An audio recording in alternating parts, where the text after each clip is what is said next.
പ്രതിരോധ ശക്തി അഥവാ immunity. Homeopathy മരുന്നുകൾ ഇമ്മ്യൂണിറ്റി കൂട്ടുന്നു എന്നതാണ് നമ്മൾ പൊതുവെ കേൾക്കുന്ന ഒരു സംസാരമുള്ളത്.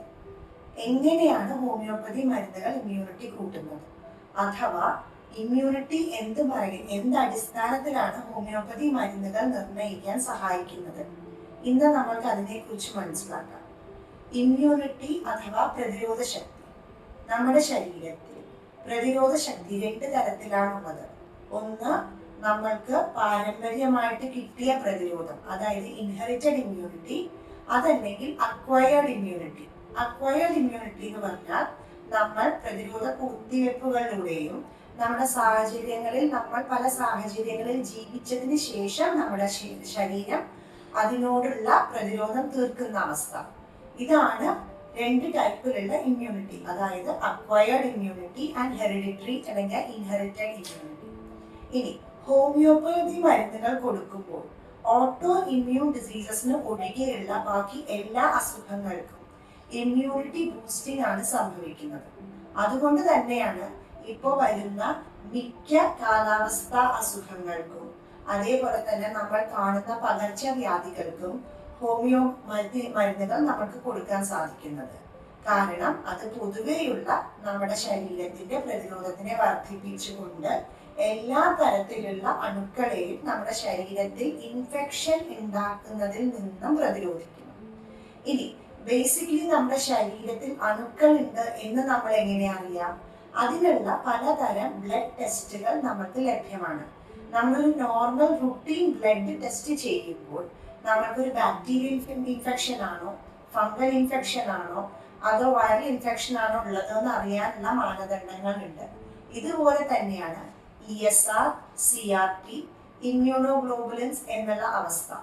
ഇപ്പോൾ ഞാനൊരു ഉദാഹരണം പറഞ്ഞു കഴിഞ്ഞാൽ നമ്മുടെ ശരീരത്തിലെ 3 മാർക്കേഴ്സ് ESR, CRP, ഇമ്മ്യൂണോഗ്ലോബുലിൻ, ഈ 3ഉം നമ്മുടെ പ്രതിരോധം എങ്ങനെയുണ്ട് നമ്മുടെ സാഹചര്യമായിട്ട് എന്ന് ഇൻഡിക്കേറ്റ് ചെയ്യുന്നതാണ്. അതിനെ നമ്മൾക്ക് എങ്ങനെ തുലനം ചെയ്യാം? ഒരു ESR എന്ന് പറയുന്നത് നമുക്കൊരു പോലീസുകാരനായിട്ട് എടുക്കുകയാണെങ്കിൽ, CRP എന്ന് പറയുന്നത് നമ്മൾക്കൊരു സെക്യൂരിറ്റി ഫോഴ്സ് ആയിട്ട് എടുക്കാം, ഇമ്മ്യൂണോഗ്ലോബുലിൻ എന്ന് പറയുന്നത് ആന്റി ടെററിസ്റ്റ് സ്ക്വാഡ് പോലെ ആയിട്ട് എടുക്കാം. അതായത് ചെറിയ അസുഖങ്ങൾ വരുമ്പോൾ നമ്മുടെ ബ്ലഡിൽ ESR ആണ് കൂടുക. അതായത് ചെറിയ പോലീസുകാർ വന്ന് സോൾവ് ചെയ്യുന്ന പ്രോബ്ലമേ നമ്മൾക്ക് കൂടും. അതിന് പകരമായിട്ട് കുറച്ച് കാലമായിട്ട് തന്ന അസുഖമാണ്, അത് ക്രോണിക് ആയിട്ട് പോയിട്ടുണ്ടോ എന്നുണ്ടെങ്കിൽ നമ്മുടെ ശരീരത്തിൽ സി റിയാക്റ്റീവ് പ്രോട്ടീനുകളുടെ അളവുകൾ കൂടുതലായിരിക്കും. അതുകൊണ്ടാണ് നമ്മൾ അവരെ ഒരു സെക്യൂരിറ്റി ഫോഴ്സ്, അതായത് പോലീസുകാരെക്കാളും ഒരു തലം കൂടി സ്ട്രോങ്ങർ ആണ് അവർ. അപ്പോൾ മിക്ക അസുഖങ്ങളും പാരമ്പര്യമായിട്ടോ അല്ലെങ്കിൽ കുറച്ചു കാലമായിട്ടോ നമ്മുടെ ശരീരത്തിൽ നിന്ന് കഴിഞ്ഞാൽ CRP കൂടിയതായിട്ട് കാണാറുണ്ട്.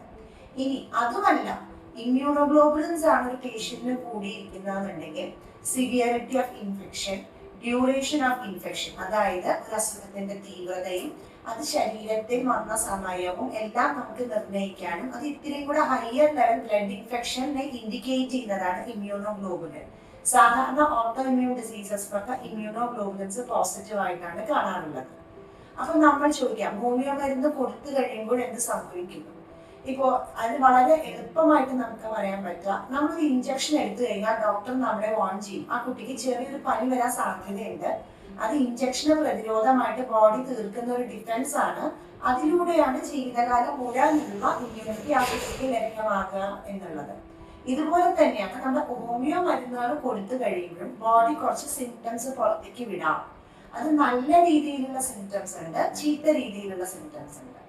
ഇപ്പൊ ഒരു എക്സാമ്പിൾ പറഞ്ഞു കഴിഞ്ഞാൽ ഒരു ചെറിയ ടെമ്പറേച്ചർ വരുന്നു, പക്ഷെ വേറെ അസുഖങ്ങളൊന്നും ഇല്ല, വലിയ കുഴപ്പങ്ങളൊന്നും ഇല്ല, ക്ഷീണമൊക്കെ കുറവുണ്ട് എന്നുണ്ടെങ്കിൽ ആ കുട്ടിയുടെ ഉള്ളിൽ എന്തോ ചെറിയൊരു ഇൻഫെക്ഷൻ നിന്നത് ബോഡി പ്രതിരോധിക്കാൻ ശ്രമിക്കുകയാണ്. അതിന് പകരമായിട്ട് വിശപ്പ് കുറഞ്ഞു, അല്ലെങ്കിൽ ഈ പറയുന്ന പോലെ എന്തെങ്കിലും അസുഖങ്ങൾ വന്നു, ബ്ലഡ് ടെസ്റ്റിൽ വേറെ അസുഖങ്ങൾ കണ്ടു എന്നൊക്കെ ഉണ്ടെങ്കിൽ നമ്മുടെ മരുന്ന് ഉദ്ദേശിച്ച പോലത്തെ പ്രതിരോധം തീർത്തിട്ടില്ല ആ ശരീരത്തില് എന്ന് വേണം നമുക്ക് മനസ്സിലാക്കാനായിട്ട്. അപ്പോൾ നമ്മൾ ഇന്ന് മനസ്സിലാക്കേണ്ട കാര്യം എന്ന് പറഞ്ഞാൽ, ഹോമിയോ മരുന്നുകൾ നമ്മുടെ സ്വാഭാവികമായ ഇമ്മ്യൂണിറ്റി, അതായത് നമ്മുടെ പ്രതിരോധ ശക്തിയെ വർദ്ധിപ്പിക്കാനും എല്ലാ അസുഖങ്ങളിൽ നിന്നും നമ്മൾക്ക് പ്രൊട്ടക്ഷൻ തരാനും, ഒരു അസുഖത്തിന് മാത്രമല്ല പൊതുവെയുള്ള നമ്മുടെ ശരീരത്തിന്റെ ഇമ്മ്യൂണിറ്റി വർദ്ധിപ്പിച്ചു കഴിയുമ്പോൾ ഒരു ഗ്രൂപ്പ് ഓഫ് അസുഖങ്ങളിൽ നിന്നും നമ്മുടെ ചുറ്റുമുള്ള സിറ്റുവേഷൻസിൽ നിന്ന് വരുന്ന അസുഖങ്ങൾ, അതായത് ഡെങ്കി, മഞ്ഞപ്പിത്തം, ഇങ്ങനത്തെ അസുഖങ്ങളിൽ നിന്നുമെല്ലാം നല്ല രീതിയിൽ പ്രതിരോധം നമ്മൾക്ക് ഹോമിയോ മരുന്നുകൾ തരുന്നു. Thank you.